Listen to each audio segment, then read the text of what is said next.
Magandang araw mga bata! Ako si Ma'am Regine, ang teacher mo sa math. Sa video na ito ay ating bibigyang kasagutan ang katanungan ng ating mga grade 7 na mag-aaral. Paano ko nga bang sasagutan ang mga learning tasks sa module? Ito ang ating module for quarter 2 ng Mathematics grade 7. This is an SLM or self-learning module. What is a self-learning module? It is designed to provide information, activities, and new learning that the learners need to work on. As a learner, it will help you attain the prescribed grade-level knowledge, skills, attitude, and values at your own pace outside the normal classroom setting. Ano ang kaibahan ng ating module for quarter 2 mula doon sa module natin for quarter 1? Ang module na ito for quarter 2 ay naglalaman ng pivot assessment card for learners na matatagpuan sa page 38 na naglalaman ng personal assessment on learners' level of performance. Ito ang pivot assessment card for learners. Meron itong mga instructions at ito yung mga i-input natin na symbols dito sa mga padlang sa LP or level of performance. Discuss natin isa-isa. This is the distribution of learning tasks per week for quarter 2. Mula sa week 1, sa ilalim nito meron tayong learning task 1 to 8. LP ay yung level of performance. Ito yung mga blanks na lalagyan mo ng sagot mo na symbol. Mula week 1 hanggang week 8. Ang module for quarter 2 ng Mathematics ay naglalaman ng lessons for week 1 hanggang week 8.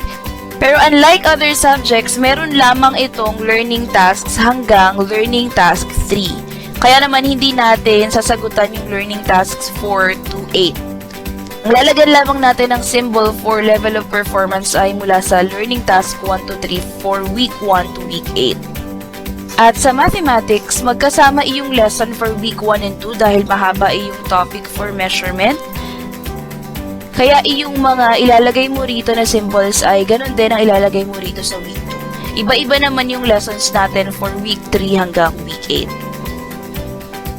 Ano-ano nga ba ang ilalagay natin na symbol dito sa LP or level of performance? Star, I was able to do or perform the task without any difficulty. The task helped me in understanding the target, content, or lesson. Ilalagay natin dito ang star sa mga patlang na ito kung na-perform natin ng maayos yung mga learning tasks na hindi nahihirapan gaano. Aside from star, we also have the check mark. I was able to do or perform the task.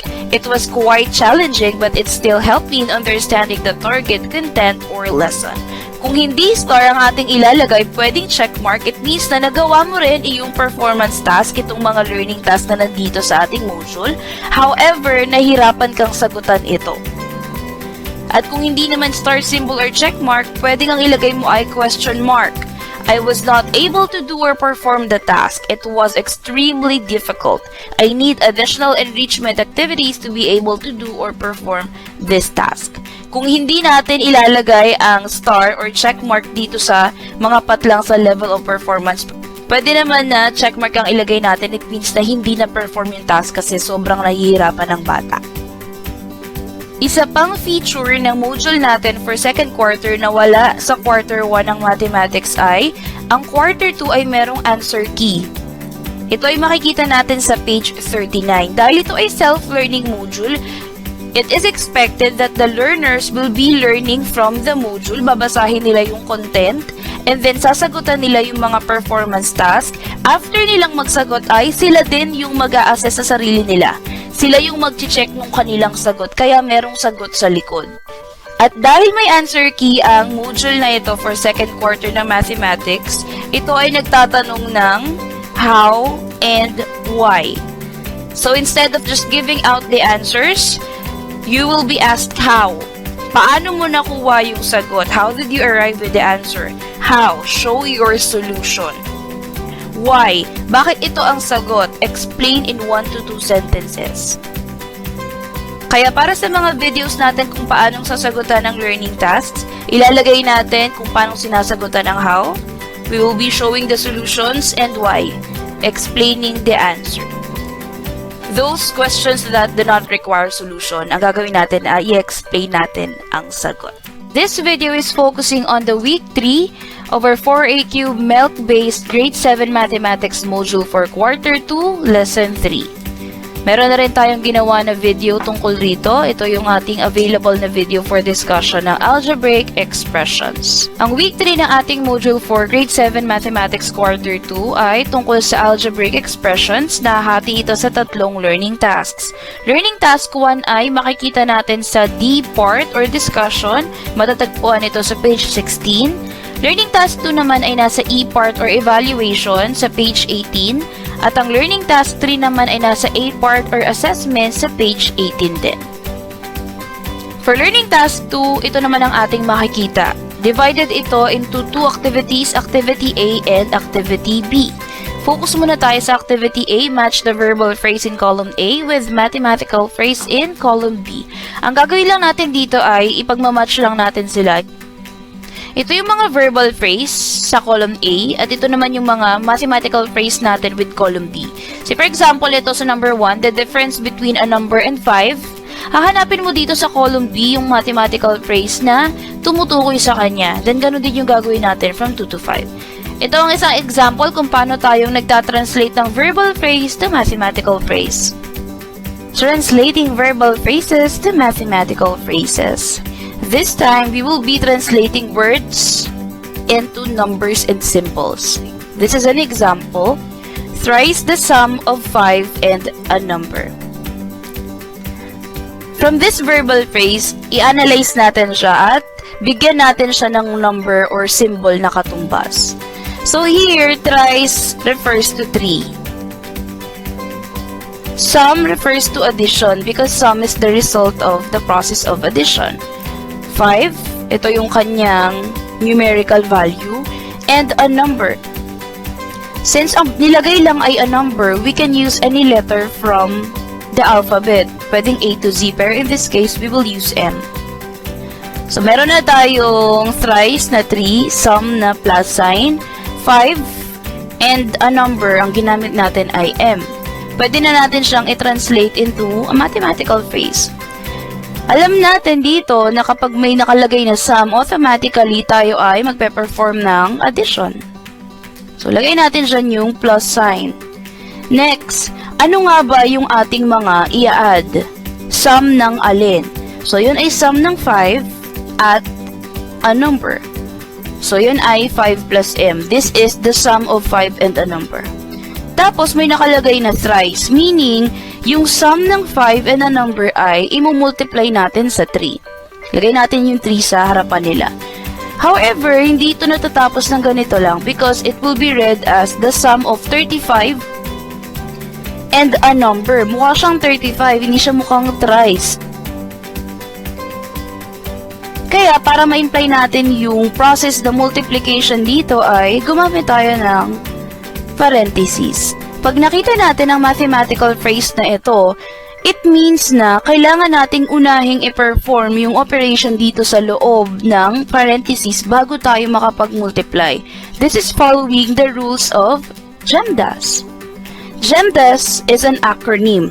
G stands for group, E for exponent, M and D for multiplication and division, and A and S stand for addition and subtraction.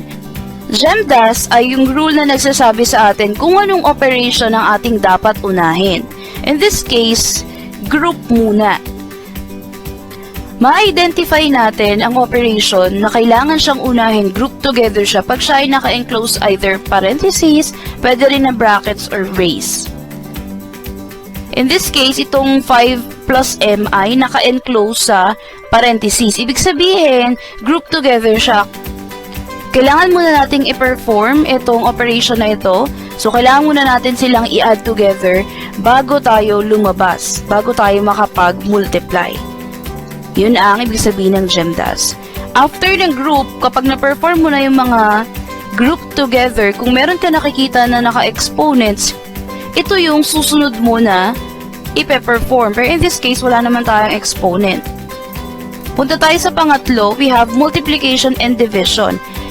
It doesn't mean na mauuna si multiplication kay division lagi. Pwedeng mauna si division kay multiplication kung sa ating mathematical phrase from left to right, nauuna yung division. So, ang multiplication and division ay parehong pangatlo. It depends kung sino na lang yung nauuna from left to right. Ganon din yung same reasoning natin for addition and subtraction. Pareho sila na pang-apat. It doesn't mean na dapat laging mauuna yung addition kaysa subtraction. It would depend sa mathematical phrase. Kung ang mathematical phrase from left to right, nauuna na i-perform ang subtraction, then do so. Ito yung kanyang pagkakasunod-sunod. Hindi pwedeng mag-add or subtract ka muna bago ka mag-multiply or divide dahil nauuna ang multiplication and division kaysa addition and subtraction. Pinakauna sa lahat ang group, hindi pwedeng perform mo muna yung exponent. Kailangan nating sundin yung pagkakasunod-sunod ng Gendas. Sa video na yun, nakita natin yung ating example na thrice the sum of 5 and a number. Ito yung ating verbal phrase. Ito naman yung attempt natin kung paano natin siyang itatranslate into mathematical phrase. Ang katumbas na mathematical phrase nitong verbal phrase na ito ay ito. Ano nga ba naging ganito ang sagot natin?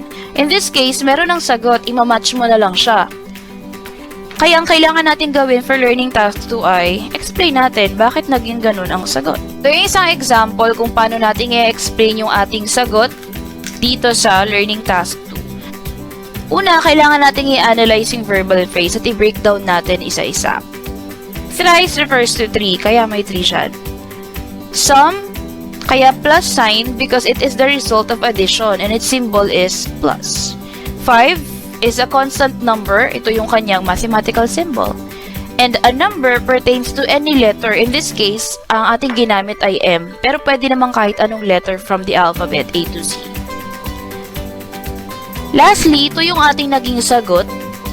Because 5 and M are added first, then enclosed in a parenthesis. Because their sum needs to be multiplied by 3. So, ganito yung ating paraan ng pag-explain ng ating sagot for learning task 2. Activity B, identify the kind of algebraic expression and determine the degree, variables, and constant. Meron tayong 5 given na algebraic expressions. Aalamin muna natin yung kind of algebraic expression nila. We have 4.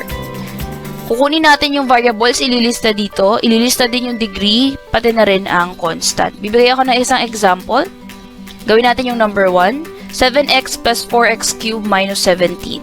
This is an example of a trinomial. Trinomial kasi tatlo. 1, 2, 3. Ang mga variables na nandito sa expression na ito ay x. Dahil x lang naman yung letter na nandito. Wala namang ibang letter na kasama.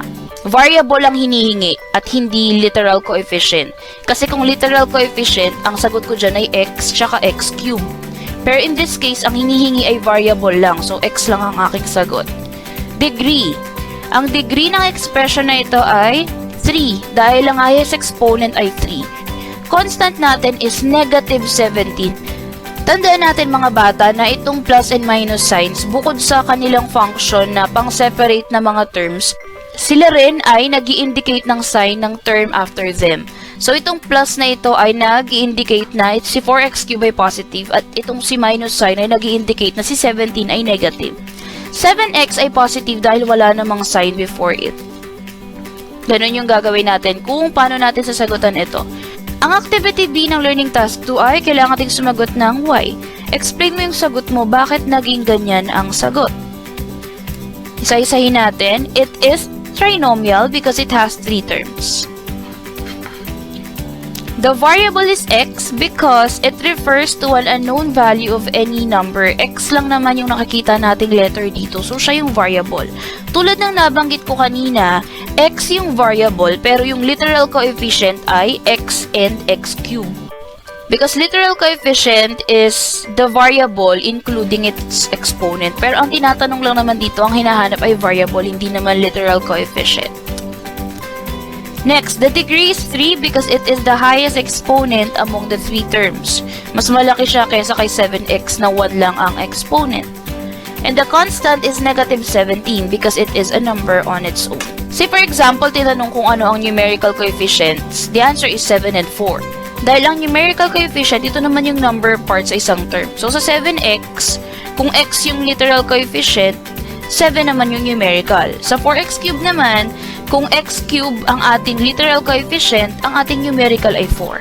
Pero in this case, ang hinihingi lang naman ay constant. So, hindi kasama yung numerical coefficients. Ganito natin mga bata kung paano sasagutan yung learning task 2. Ilagay muna natin yung mga hinahanap na sagot and then explain why. Bakit iyon ang iyong sagot. That's it for our video for today mga bata. Hangad ko na natutunan nyo kung paano nga bang sasagutan ang mga learning tasks sa Module 4, Quarter 2. Subscribe to my YouTube channel and Teacher Mo sa Math for more Grade 7 Mathematics content. Also, like and share this video para mas marami pa akong mga batang Grade 7 na tulad mo ang maabot at maturuan dahil ako si Ma'am Regine, ang Teacher Mo sa Math.